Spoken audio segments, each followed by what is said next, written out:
বাংলাদেশি অনুপ্রবেশকারী হিসেবে টার্গেট কি শুধুই বাঙালি মুসলমান?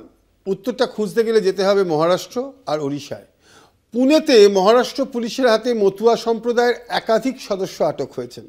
হিন্দু মতুয়া সম্প্রদায়ের সদস্যদের বিরুদ্ধে অবৈধ অভিবাসী সন্দেহে এই পদক্ষেপ নেওয়া হয়। সবচেয়ে উদ্বেগজনক বিষয় হলো আটক ব্যক্তিদের মধ্যে শিশুরাও ছিল। রানাঘাটের বাসিন্দা নিশিকান্ত বিশ্বাসের দুই ছেলে মণিশঙ্কর ও নয়ন মহারাষ্ট্রে কাজ করতে গিয়ে গত 6 মাস ধরে পুলিশের হেফাজতে বন্দী রয়েছেন। তাদের অপরাধ কি তা এখনও পরিষ্কার নয়, অথচ তাদের কাছে আধার, ভোটার কার্ড সহ কাগজপত্র ছিল, এমনকি অল ইন্ডিয়া মতুয়া মহাসংঘের পরিচয়পত্রও ছিল। সেই পরিচয়পত্রে স্বাক্ষর আছে কার? কেন্দ্রীয় প্রতিমন্ত্রী বিজেপি সাংসদ শান্তনু ঠাকুরের।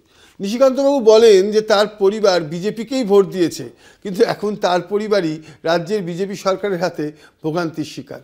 দেখুন, এইভাবে যে গ্রামের ছেলে আর আমাদের এই সন্তান, এই আমার মা বাবা, এই ঠাকুর হরিচাঁদ, মা শান্তি মাতা, গুরুচাঁদ, এইভাবে যদি আমাদের কাদায়, ওনাকে যদি ভালো থাকে সেই কাদানির মতন তান্ডা কাদাক, এইভাবে যে আমাদের দুটো সন্তান এইভাবে অ্যাক্টিভ হচ্ছে, এত সরল নীতি নিয়ে তারা চলে। এই মতুয়া পরিবারের আকুতি, যাদের জন্য তাদের নাম মণিশঙ্কর বিশ্বাস ও নির্মল বিশ্বাস।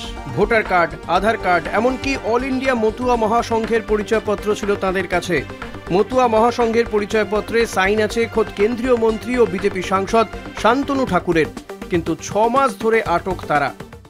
মমতা দিদির কাছে বড়জোড়ে অনুরোধ করছি, দিদি যাতে এই ছেলে দুটোর একটা সুরাহ হয়। বিশেষ করে মতুয়ারা প্রধানমন্ত্রী বিজেপিকে ভোট দিয়া আমরা দিদি ভুল করেছি, আমাদের সেইখানে ছেলে মেয়েগুলো আটকায় রাখে। তৃণমূলের রাজ্যসভার সাংসদ ও পশ্চিমবঙ্গ পরিযায়ী শ্রমিক কল্যাণ বোর্ডের চেয়ারম্যান সামিরুল ইসলাম এক্স হ্যান্ডেলে এই নিয়ে সরব হয়েছেন।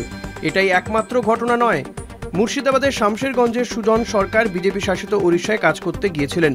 অভিযোগ শুধুমাত্র বাঙালি হওয়ায় শারীরিক নির্যাতনের শিকার হতে হয় তাকে। তার ছবি পোস্ট করে সামিরুল ইসলাম লিখেছেন, এখন কি শুভেন্দু অধিকারী বলবেন যে সুজন সরকার একজন রোহিঙ্গা? ওনার বোঝা উচিত পরিযায়ী শ্রমিকেরা গরিব, তাদের কোনো ধর্ম হয় না। তালিকা এখানেও শেষ হচ্ছে না। তালিকায় নাম আছে শিব বিশ্বাস, বিবেক গোস্বামীর মতো আরও অনেক মতুয়ার। এদের সবার অল ইন্ডিয়া মতুয়া মহাসংঘের আইডি কার্ডে আছে বিজেপি সাংসদ ও মন্ত্রী শান্তনু ঠাকুরের নাম। শুভেন্দু অধিকারী বলেছেন আটক হওয়া সব বাঙালি পরিযায়ী শ্রমিক রোহিঙ্গা। তবে শুভেন্দু বাবুর কথা মতো এইসব রোহিঙ্গাদের আইডি কার্ডে বিজেপির মন্ত্রী স্বাক্ষর করলেন কেন? মতুয়া সম্প্রদায়ের মানুষ যারা ভারতীয় নাগরিক, তাদের কি কেবল বাংলাভাষী বলেই বাংলাদেশি সন্দেহে আটক করা হচ্ছে? যদি তাদের সমস্ত কাগজপত্র সঠিক থাকে তাহলে কেন এতদিন ধরে তাদের ছাড়া হচ্ছে না? বাংলাদেশি অনুপ্রবেশকারী হিসেবে টার্গেট কি শুধুই বাঙালি মুসলিম পরিযায়ী শ্রমিকরা? না, মহারাষ্ট্র ও উড়িষ্যার এই ঘটনাগুলো অন্য কথাই বলছে। উগ্র হিন্দুত্ববাদ ও হিন্দিকরণে প্রাদেশিকতার শেষ কোথায়? কলকাতা টিভি।